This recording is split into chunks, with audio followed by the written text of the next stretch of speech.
Then let's look at another practice question in chapter 15. So look at this question. It will ask, who is included in the labor force by the Bureau of Labor Statistics? So who are included in labor force?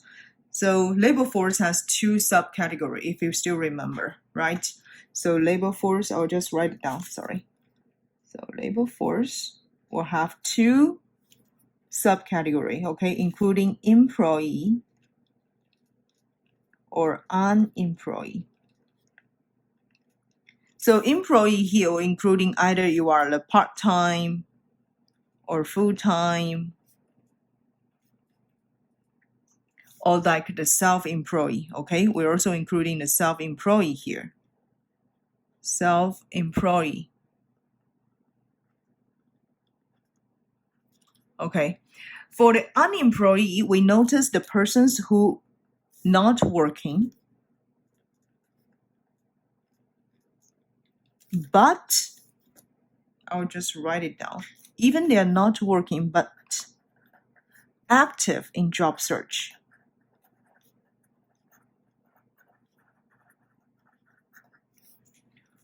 We also have some person who are not in labor force, okay?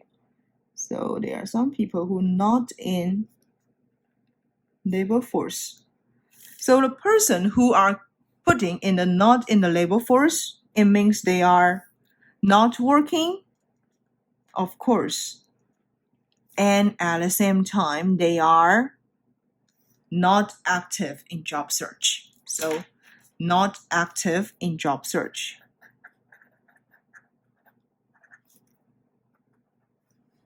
In job search.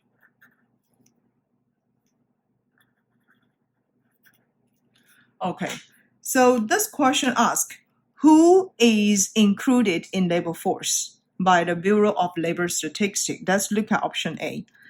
Dina is an unpaid homemaker and not looking for other work.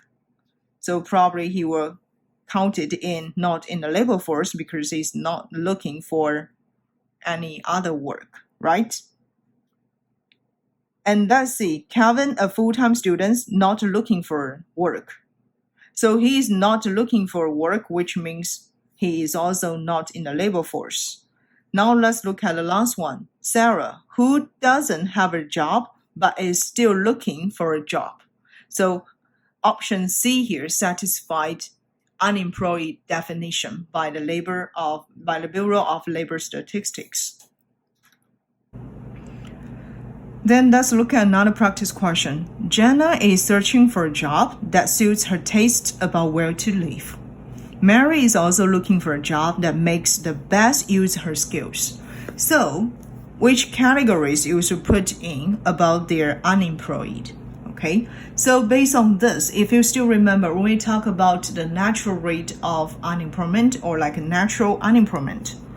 So for the natural unemployment,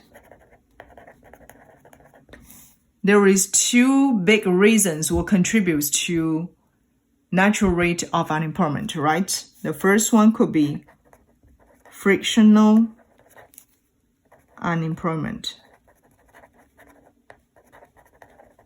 And another one is structural unemployment. And within this frictional unemployment, we also including two subcategories, right? We're including job search and sectoral shift.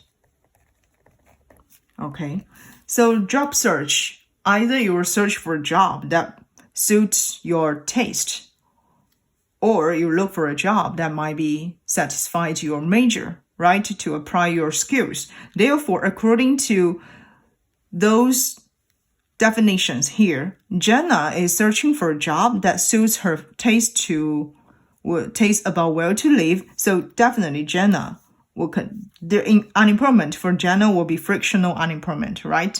Now let's look at Mary. She is also looking for a job that makes the best use of her skills. So Mary's unemployment also can be categorized into frictional unemployment. Therefore, option A is correct. Okay, structural unemployment will happen in a labor market that has more labor supply than labor force demand. Okay. Then let's look at the last practice question I would like to explain. So this question here gives you the labor market, right? So the horizontal axis will be employment, okay, measures by thousands. And then the vertical axis here will be the wages. The demand curve is downward sloping, supply curve is upward trend. So when you encounter those type of questions, maybe in the homeworks, in quizzes, or even in the exam, first you need to find out the equilibrium points, okay? So we find out the equilibrium points will give us the equilibrium wage equal to $10, okay? And then the equilibrium quantity here equal also 10,000 labors, okay? So there will be the 10,000 labors. Now this question asks, if there is 4,000 workers are unemployed, then what's the minimum wage? So if you still remember in chapter 6, when we talk about minimum wage should be placed above the equilibrium wages. Then that minimum wage could be binding, right? And if there is a binding minimum wage, it will create a surplus, right, in the labor market. So 4,000, let's look at 10 is the equilibrium wage. And then let's check $12. How about $12? At $12, we can find out the correspondent labor demand equal to 8. Okay, so I just write it down. At $12 as the wage, we can find out the labor demand equal to 8,000. Okay, 8,000 workers. And then what about the labor supply? Now the wages increase. There is more people would like to join into the labor market, right? So it will result in the supply of the labor force equal to 12,000 workers. And then based on this, can you get to the surplus of the labor force? So we can get the surplus of the labor force equal to supply subtract demand, right?